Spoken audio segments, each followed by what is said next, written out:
Another one, so frail, so very, very frail, just like the others. Another breath held, another life hanging by a thread, a flicker against the encroaching darkness.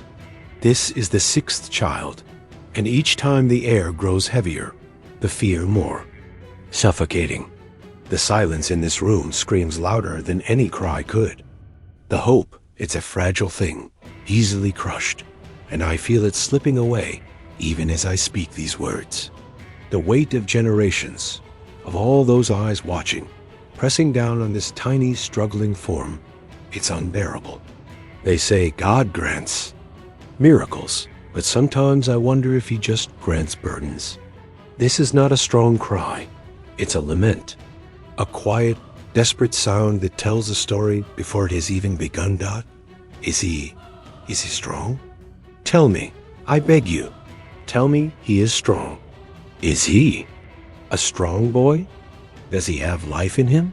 He must be strong. Spain needs a strong heir. The line demands it. My husband gone too soon. He demanded it. All of Europe demands it. My own father, he demanded it. This is not just a child. This is the future of an empire, hanging by a thread. I have endured so much, so many disappointments, so many losses. This one must be different. This one must be the one to break the curse, to bring strength back to our dwindling house. Look at him, truly look. Tell me the truth, but tell me it's good. Tell me he will live, truly live, and thrive. My heart cannot bear another blow, another empty cradle, another silent funeral. My womb aches from what it has endured. Every prayer has been for this moment, for this one life, to prove them all wrong, to prove that our lineage is not condemned. He breathes, doesn't he? That is a sign, a promise. He is a boy? Is he not? A male heir, finally. It must be a good sign. It must be a blessing after all this pain. Please, tell me. Just tell me he is strong. Your Majesty, the infant is delicate, profoundly delicate. His cries, they lack the vigor we had hoped for. And his features, his jaw, it protrudes somewhat. We must be watchful, very watchful, more than watchful. We must be resigned. This is the truth, unvarnished. We have done all that mortal hands can do, and what remains is in the hands of a higher power. His body shows the signs we have come to recognize, the ones that whisper of the generations past, of the choices made, of the bloodlines too closely drawn. This is not the strength you seek, Your Majesty, but a fragile spark. His breathing is shallow. His color is not what it should be. The very structure of his bones, the formation of his mouth, they carry the undeniable mark. We have hoped, we have prayed, we have exhausted every remedy, every incantation known to our science. But nature, Your Majesty, has its own laws, and for too long, our royal house has defied them. We stand here, witnesses to a culmination, a final, undeniable reckoning. His life is precious, yes, but it is also precarious, suspended on the thinnest of threads. We can only offer what comfort we can, what small interventions might ease his path, but the fundamental truth remains. The hope you speak of, it is a brave hope, but it is a desperate one. We have seen this fragility before, in his siblings, in generations before them. This is the path we have walked, and this is the destination. But he breathes. He lives. God has heard my prayers, has he not? He has granted us a son, a male heir for the Spanish Habsburgs. After so many daughters, after so much sorrow, a son. A miracle. This is a miracle, is it not? How can you speak of delicacy when he has drawn breath? How can you speak of features when his soul is new and pure? God would not abandon us now, after all this suffering. He knows the weight of this crown, the demands of this empire. He knows our desperate need. This protruding jaw, it is merely a family trait, a mark of our noble lineage, nothing more. Many strong men have carried this trait. It is merely a physical characteristic, not a sign of weakness within. Do not speak of resignation. Speak of hope, of strength, of the future. This child, my son, he is the embodiment of our enduring power, a testament to our survival. He will prove all your fears wrong. He will be the strong, robust king that Spain yearns for, the one who will secure our future, defy our enemies, and expand our influence across the globe. I feel it in my heart. This is different. This child carries a different destiny. I have fought for him, prayed for him, endured unimaginable pain for him. He will not fail us. He cannot. The fate of the empire, the very legacy of my ancestors, rests upon his fragile shoulders, and he will rise to meet it. He must. This is a promise, not just a hope. He is weak, Your Majesty, terribly weak. We must pray. We must pray with all our might and prepare ourselves. The signs are clear, clearer than any of us would wish to admit. This is not simply a trait, it is a burden. His respiratory efforts are labored. His suckling reflex is weak. He struggles to coordinate even the simplest movements. These are not the marks of a child destined for robust health, or rather for a life of challenge, a constant battle against the very essence of his being. We have observed these symptoms in others, in the generations that preceded him, and their trajectory has been tragically consistent. To deny this reality, Your Majesty, would be to invite greater sorrow. We speak not of curses or divine judgment, but of observable truths. The bloodlines of our house, while noble, have been drawn too fine, too close. The pool has diminished, and the consequences are now manifest in this precious, fragile life. We can offer comfort, alleviate pain, provide what little strength our medicine can impart, but we cannot alter the fundamental architecture of his being. The strength you seek, Your Majesty, must come from a place of acceptance, a recognition of what is, rather than what was desperately hoped for. The prayers must now shift from asking for transformation to asking for peace, for strength to endure what lies ahead. This is a life that will demand immense courage, not just from him, but from all who surround him. The empire's needs are vast, but the reality of this birth demands a different kind of strength, a strength rooted in understanding and compassion, rather than denial. We stand ready to serve, to alleviate suffering where we can, but the path ahead is undeniably difficult. Say, Papa, Carlos, come, my little king. Just Papa. Can you say Papa for Mama? For your royal father, wherever he may be, he loved you, though he never saw you truly thrive. He wanted a son, a strong son, to carry on the name, to continue the line. Just one word, my sweet boy, one simple word. Show them all, that you are learning, that your mind is keen, that you are capable of all they expect of a king. The others, they speak of your difficulties, of your slowness, but they don't see your spirit, your gentle soul. I see it. I feel it. You are trying, aren't you? I know you are. Every day I work with you. I speak to you in Spanish, in French, in German, just as your father intended, just as a king must be. Your tutors shake their heads, but they don't have a mother's patience, a mother's understanding. They don't see the tiny victories, the moments when you almost grasp it. This is harder for you, I know, but you are strong in spirit. You are resilient. Don't let them say you are incapable. Make a sound, any sound, that they can understand. Just one word, my love, for your mama, for Spain, for your legacy. It's important, so very important.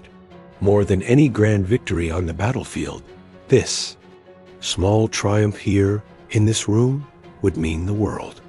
It would silence their whispers. It would prove them wrong. Show them the king you are meant to be. His Majesty struggles with even the simplest words, Your Majesty. His enunciation is indistinct. His mouth, it seems to resist the shaping of sounds, and his gait, he stumbles constantly. We cannot make him walk unaided for more than a few steps without him losing his balance, often falling. His limbs seem to lack coordination, a strange awkwardness that defies our attempts to train him. The lessons are arduous, more akin to basic instruction for an infant than the education of a prince. He grasps the concepts slowly, very slowly, and his attention wanders. His memory seems fleeting. We repeat and repeat and repeat, yet the retention is minimal. He seems to exist in a fog, a world that is not quite fully accessible to him. We attempt to engage him with maps, with histories, with the principles of governance, but his interest wanes almost immediately, his gaze drifting to the patterns on the wall or the sunlight on the floor. His hand-eye coordination is poor, making writing exercises impossible. His fingers lack the dexterity for the quill. The time spent is enormous, the progress minimal. We observe other children his age, even commoners, who grasp these concepts with far greater ease, whose physical development is robust and swift. It pains me to report this, Your Majesty, but the challenges are profound. The path to intellectual and physical competence for His Majesty appears to be fraught with immense, perhaps insurmountable obstacles. He is a king by birth, yes, but the capacities required for effective rule, for commanding an army, for negotiating with foreign powers, for truly understanding the complexities of the realm, these seem to be beyond his grasp. We continue our efforts tirelessly, as our duty demands, but the results, I must confess, are disheartening. The future of the monarchy, in practical terms, remains uncertain. He is the king, Don Gaspar. He will learn. He will rule. We must be patient. He is simply a late bloomer. Many intelligent children speak later. His mind is active, I am sure of it. His physicians assure me he is merely delicate, not deficient. You must try harder. Harder. You must find new methods, new ways to unlock his potential. It is your duty. You speak of commoners, but he is not a commoner. He is a monarch, born to a lineage older and nobler than any other in Europe. There is greatness within him. It simply needs to be nurtured differently. Perhaps your methods are too conventional for such a unique mind. Have you tried engaging him with music, with art, with the beauty of the gardens? His spirit is sensitive. I observe this myself. He responds to gentleness, to patience, not to rigid drills. Do not compare him to others. He is incomparable. The physicians speak of his physical delicacy, not of a flaw in his intellect. They say his constitution is weaker. Yes, but that does not define his capacity for greatness. We will find a way. We must. His very existence is a testament to God's will, and God would not put him on this throne if he were truly incapable. This is a test for all of us. A test of our faith, of our dedication, of our ability to see beyond the obvious. Your reports, Don Gaspar, while factual, lack vision. They lack the belief in what could be, what must be. Go, find new ways. Consult other scholars, other pedagogues. Spain requires this of you. The House of Habsburg expects nothing less than triumph, even in the face of such unique challenges. Do not speak of limits. Speak of solutions. Oh my poor son, my poor, poor son. What have we done to you? What have we wrought upon you? This was not the life I wished for you, my little king. This was not the destiny I prayed for. You struggle so, even to sit, even to speak, even to grasp a simple toy. My heart breaks to see you like this. They whisper behind my back, I hear them. They say you are bewitched, that you are a punishment, that our line is cursed. But it is not a curse, is it? It is us. It is our blood, too closely intertwined, too long confined. My father, your grandfather, he was my uncle. My grandmother, your great-grandmother, she was also my great-aunt. The lines cross and recross, a tangled knot of ambition and pride. We sought purity, but we bred weakness. We sought power, but we created fragility. And you, my sweet, innocent child, you bear the heaviest burden. You are the embodiment of our mistakes, the living proof of our hubris. Your little body, so broken, so malformed, speaks volumes that no courtier dares to utter. I see the pain in your eyes, even when they are clouded. I see the struggle in your every movement. And I feel the crushing weight of responsibility, of guilt. I brought you into this world, knowing the risks, knowing the history, yet praying, desperately praying, that you would be different, that the pattern would break with you. But it hasn't, has it? It has only intensified. You are so gentle, so sweet, despite your struggles. A kind soul trapped in a body that betrays it. This is not the majestic destiny of a king. It is a profound and cruel imprisonment. And I, your mother, am part of the cage. Forgive me, my son. Forgive us all. He is weaker than ever. The fits are more frequent, more violent, leaving him utterly spent, a shadow of even his frail self. He cannot hold a thought, cannot complete a sentence without losing his way, his mind a labyrinth of shadows and sudden frights. They say he sees phantoms, whispers to the dead, converses with specters only he can perceive in the dim light of these corridors. It's a constant, chilling spectacle. The court trembles, not just for his health, but for what his illness portends for all of us, for the very future of Spain. His presence is a constant reminder of the fragility that grips us, a chill that seeps into the very stones of this palace. What evil has befallen us, that our king should be so afflicted, so consumed by unseen torments? The whispers grow louder each day, accusing, fearful, desperate. The visions, they torment me. The fire, they are coming for me. They burn within. My head, images of judgment, of damnation, of the very fires of hell. Mother, they are here. Can you not see them? They point their bony fingers. They mock my weakness. They laugh at my inability to speak, to think, to rule. They say I am a punishment, a blight upon this glorious crown, a testament to sins I cannot name. The walls breathe with their scorn. The air is thick with their accusations. They tell me I am not fit, not worthy, not truly a king. And then the darkness comes, a sudden, blinding rush that steals my breath, steals my very senses, plunging me into a terrible oblivion. When I emerge, I am drenched in sweat, my body racked with tremors, my mind still reeling from the terrible truths they force upon me. They speak of my future, or rather, my lack of one. They show me the emptiness that will follow, the chaos that will consume this realm because of my failing. It is a burden I cannot escape, even in sleep. I am haunted, truly haunted, by more than just spectral forms. I am haunted by the truth of my own existence, by the knowledge that I am a vessel for something broken, something that will lead only to ruin. Your Majesty, are you well? Is there anything we can do to ease your distress? The remedies we apply, the prayers we offer, they seem to offer only fleeting respite.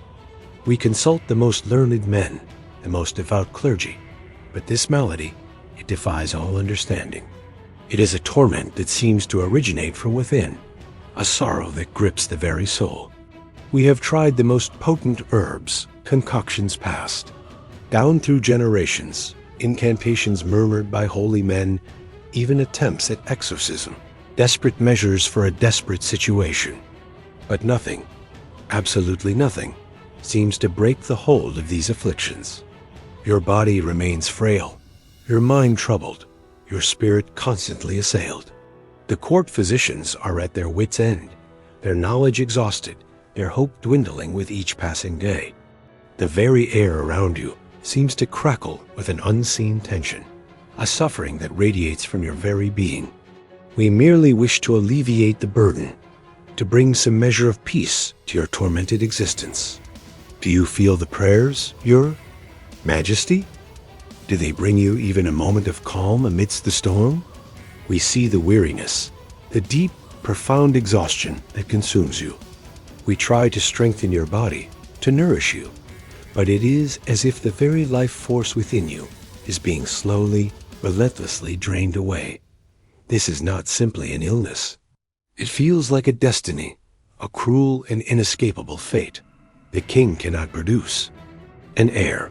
His body is failing, utterly failing. Every attempt has been fruitless, every hope extinguished before it could even truly ignite. His first marriage, a union meant to secure the succession, yielded nothing but barrenness, a stark, undeniable testament to his inability. Now, with Mariana of Newburgh, the story remains unchanged. The royal bedchamber, meant to be a cradle of future kings, is instead a tomb of shattered hopes. We face an undeniable crisis. The question of succession hangs over us like a guillotine, blade ready to fall. Without a direct heir, the very foundation of this monarchy, this vast, sprawling empire, crumbles. The great powers of Europe watch, their eyes hungry, their ambitions barely concealed. They await the inevitable, the moment when the throne becomes truly vacant, a prize to be seized. The whispers, once confined to the shadows, now echo loudly. In these very halls, we must consider other lines of succession. The French, the Austrian. Europe holds its breath, poised on the edge of a precipice. The testament of the previous king, a desperate attempt to secure the future, now seems flimsy, almost a mockery in the face of this stark reality. To whom does the crown truly pass? The claim of the Bourbons, through the Infanta Maria Theresa, is strong, but fraught with the specter of French dominance. The claim of the Austrian Habsburgs, through the Emperor Leopold, is equally compelling, but risks subsuming Spain into another imperial sphere. The balance of power in Europe, painstakingly maintained for decades, will be irrevocably shattered. By this crisis, our alliances will shift, our enemies will gain courage, and the peace we have so tenuously enjoyed will dissolve into conflict. We cannot allow this vast inheritance, this glorious empire, to fall into the wrong hands, to be carved up by ambitious rivals. Decisions must be made, however painful, however fraught with peril. The very integrity of Spain demands it. The king's inability is not merely a personal tragedy. It is a national catastrophe, an open wound that draws the attention of every vulture in the continent.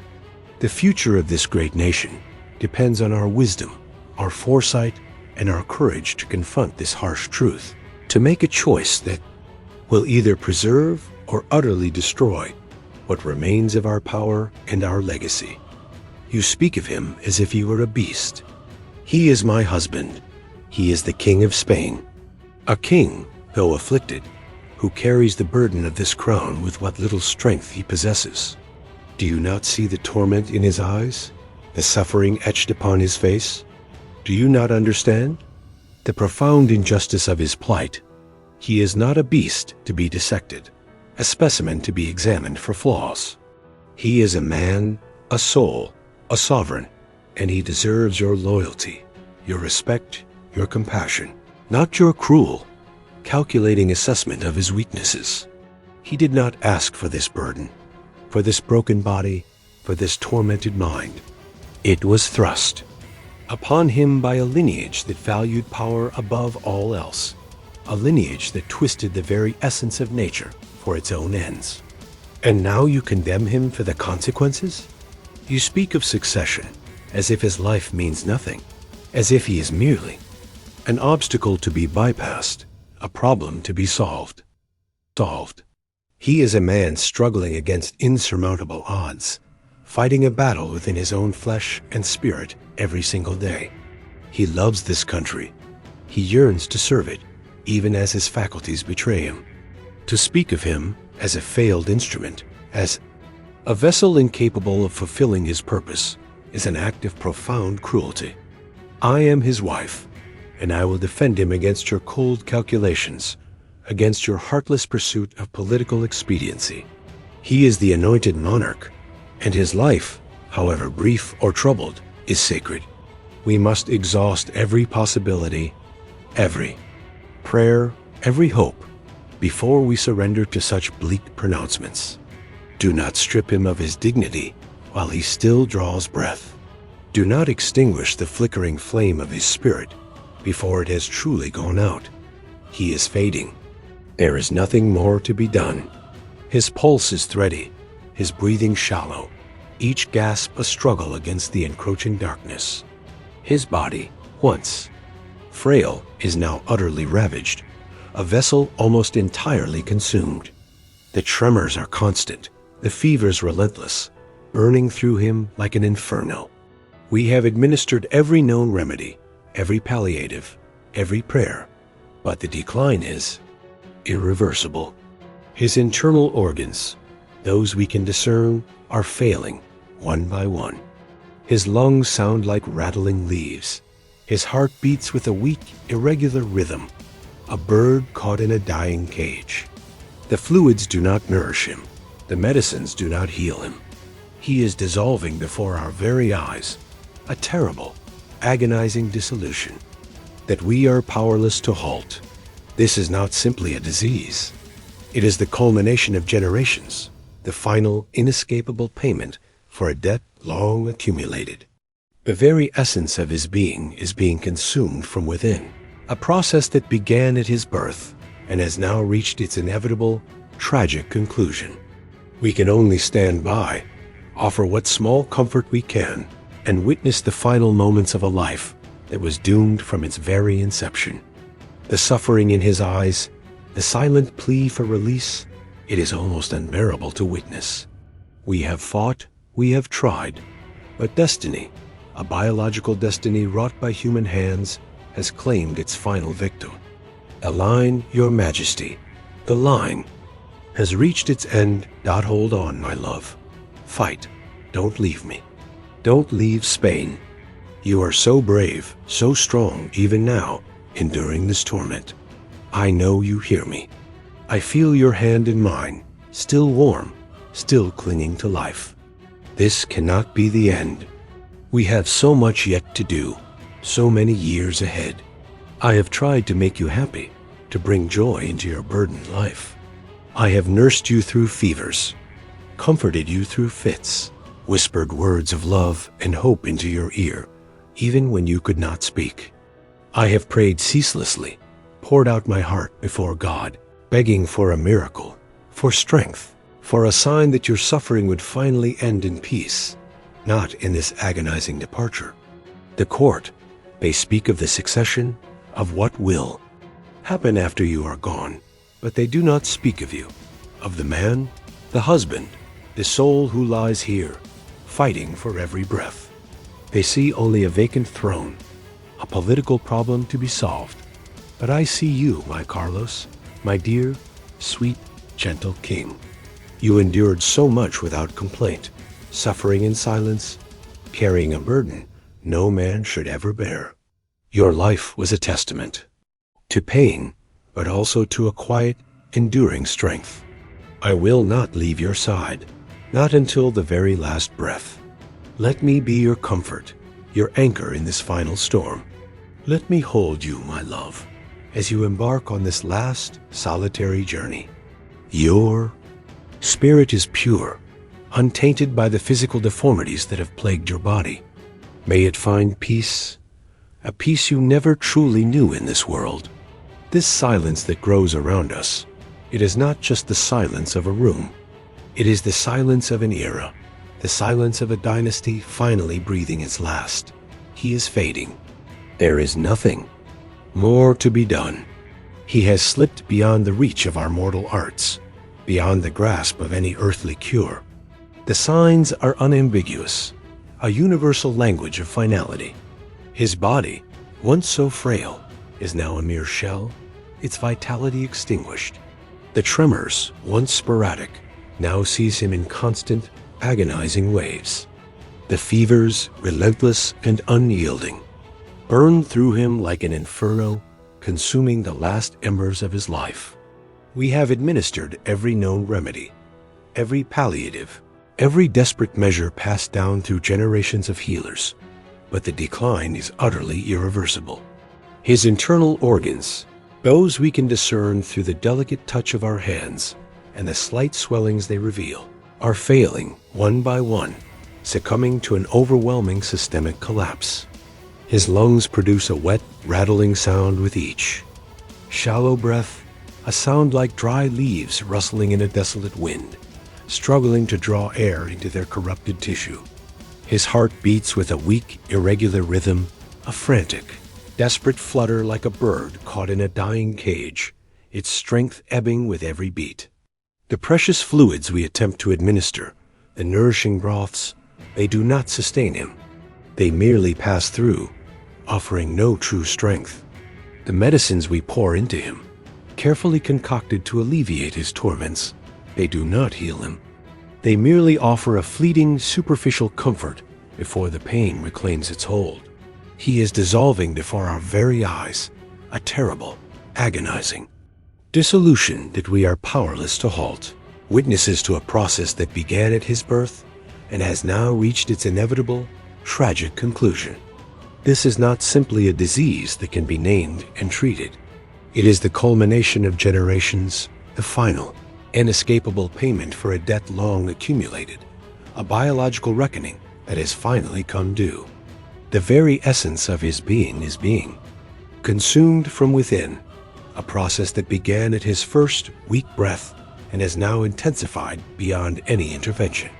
The suffering in his eyes, the silent plea for release, it is almost unbearable to witness, a profound cry from a soul trapped within a failing vessel.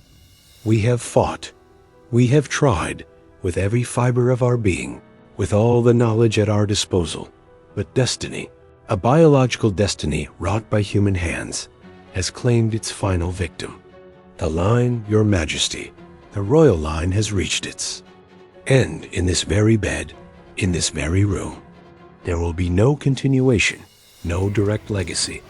This is the last breath of an ancient house, and it is a breath filled with profound sorrow and the weight of untold generations. We have fulfilled our duty, but our hearts ache with the futility of it all. May God have mercy on his soul, for the world had little. On November 1st, 1700, Carlos II, the bewitched, finally succumbed.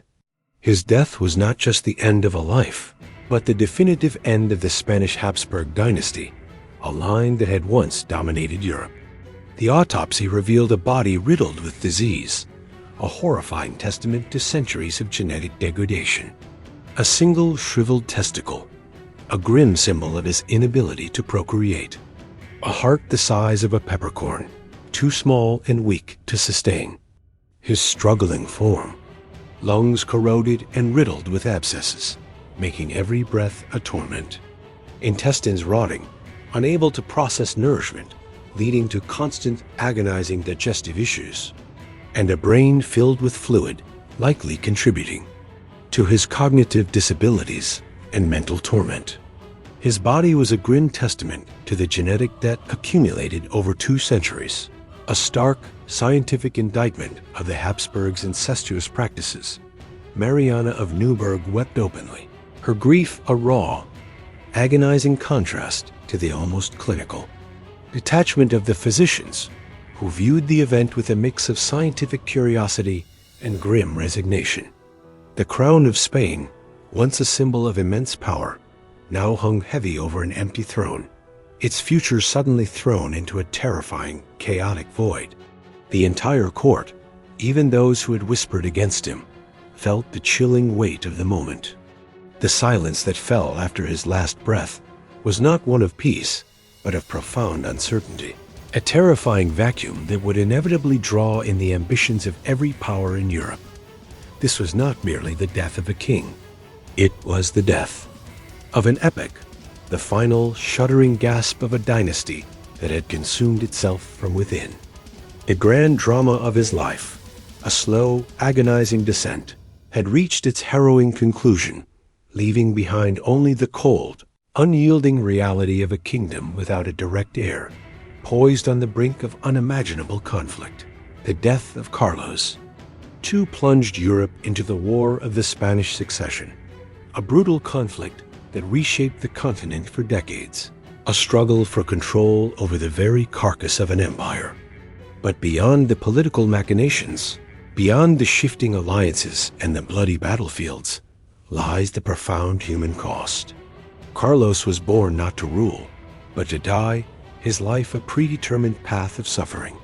His very existence was a poignant echo of his mother's desperate hope, a twisted mirror reflecting his ancestors' blind ambition. He was a living sacrifice, a testament to the tragic consequences of a lineage that pursued its own preservation at the cost of its very essence. His frailty, his deformities, his eventual demise, they were all written in the very strands of his being, a biological destiny forged by centuries of deliberate, destructive choice. This war, this vast, continent-spanning conflagration, was but the geopolitical echo of the private, agonizing tragedy. Carlos II is often remembered, if he is remembered at all, as the bewitched, a weak and incapable king, his reign a mere placeholder, a period of decline and political maneuvering. But he wasn't cursed by magic. He was cursed by blood. He was a product of a genetic bottleneck, where centuries of royal inbreeding stripped his lineage of its vitality, its resilience, its very capacity for healthy continuation.